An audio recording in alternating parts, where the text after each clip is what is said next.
ओम शांति। इस वीडियो में हम अव्यक्त मुरली अध्ययन प्रोजेक्ट के लिए 3 मई 1977 की मुरली का रिविजन करेंगे, जिसका टाइटल है कर्मों की अति गुह्य गति।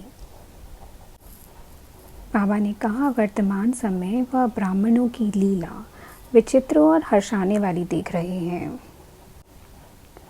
अभी अभी कहते बहुत कुछ हैं, लेकिन करते क्या हैं? जैसे विकारों के वशीभूत आत्मा, परवश आत्मा, बेहोश आत्मा क्या कहती क्या करती, कुछ समझ नहीं सकते। ऐसी लीला ब्राह्मण भी करते हैं। तो बाप दादा ऐसी लीला को देख रहम दिल भी बनते हैं और साथ साथ न्यायकारी सुप्रीम जस्टिस भी बनते हैं, अर्थात लव और लॉ दोनों का बैलेंस करते हैं। एक तरफ रहम दिल बन बाप के संबंध से रियायत भी करते हैं, अर्थात 1 2 3 बार माफ़ भी करते हैं। दूसरी तरफ सुप्रीम जस्टिस के रूप में कल्याणकारी होने के कारण बच्चों के कल्याण अर्थ ईश्वरीय लॉ भी बताते हैं। फिर बाबा ने कहा कि सबसे बड़े ते बड़ा संगम का अनादि लॉ कौन सा है?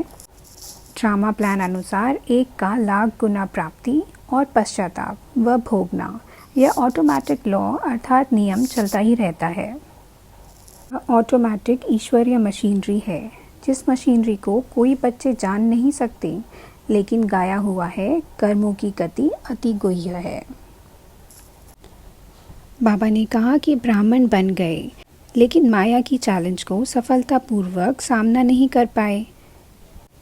माया के वैरायटी रूपों को परख नहीं पाते, इसलिए कोई माया को बलवान देख दिल शिकस्त हो जाते हैं और कोई सामना करते करते कब हार कब जीत अनुभव करते हैं, थक जाते हैं। अर्थात थक कर जहाँ है जैसा है वहाँ ही रुक जाते हैं। आगे बढ़ने का सोचते भी हिम्मत नहीं आती। कोई बाप के डायरेक्ट साथ के बजाय तिनके को अपना सहारा समझने कारण बार बार तूफानों में हिलते और गिरते रहते हैं और सदैव किनारा दूर अनुभव करते हैं। अविनाशी बाप का आधार न ले अल्पकाल के अनेक आधार बना लेते हैं। जो आधार विनाशी और परिवर्तनशील है, तो स्थिति भी एक रस नहीं रहती, लेकिन बार बार परिवर्तन होती रहती। अभी अभी बहुत खुशी और अभी अभी मुरझाई हुई मूरत, उदास और नीरस मूरत हो जाते। बाबा ने कहा कि कोटों में कोई तूफान को भी ड्रामा का तोहफा समझ स्वभाव संस्कारों की टक्कर को आगे बढ़ाने का आधार समझ माया को परखते हुए पार करते, सदा बाप को साथी बनाते हुए साक्षी हो हर पार्ट देखते, सदा हर्षित हो चलते रहते। सदैव यह निश्चय रहता कि अब तो पहुँचे। तो बाप इतने प्रकार की लीला बच्चों की देखते हैं। बाबा ने कहा कि याद रखो, सच्चे बाप को अपने जीवन की नैया दी है, तो सत्य के साथ की नाव हिलेगी लेकिन डूब नहीं सकती। बाप को जिम्मेवारी देकर वापस नहीं ले लो। बाबा ने कहा, श्रीमत में मैंपन की मनमत को मिक्स मत करो। मैंपन मिटाना अर्थात बाप का बनना।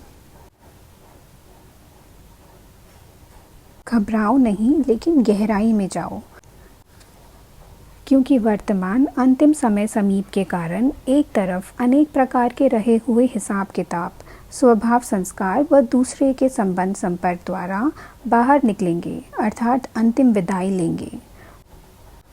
तो बाहर निकलते हुए अनेक प्रकार के मानसिक परीक्षाओं रूपी बीमारियों को देख घबराओ नहीं, लेकिन यह अति अंत की निशानी समझो। दूसरे तरफ अंतिम समय समीप होने के कारण कर्मों की गति की मशीनरी भी तेज रफ्तार से दिखाई देगी।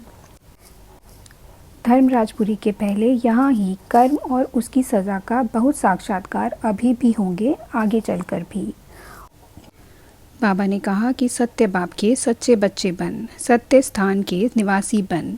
ज़रा भी असत्य कर्म किया तो प्रत्यक्ष दंड के साक्षात्कार अनेक वंडरफुल रूप के होंगे। ब्राह्मण परिवार व ब्राह्मणों की भूमि पर पांव ठहर नहीं सकेंगे। हर दाग स्पष्ट दिखाई देगा, छिपा नहीं सकेंगे।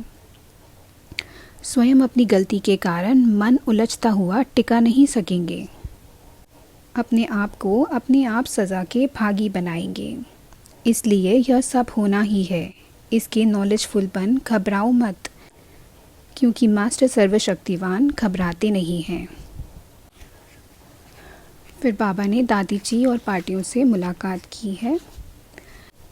अब अगली वीडियो में हम 5 मई 1977 की मुरली का रिवीजन करेंगे, जिसका टाइटल है वरदानी, महादानी और दानी आत्माओं के लक्षण। अच्छा, ओम शांति।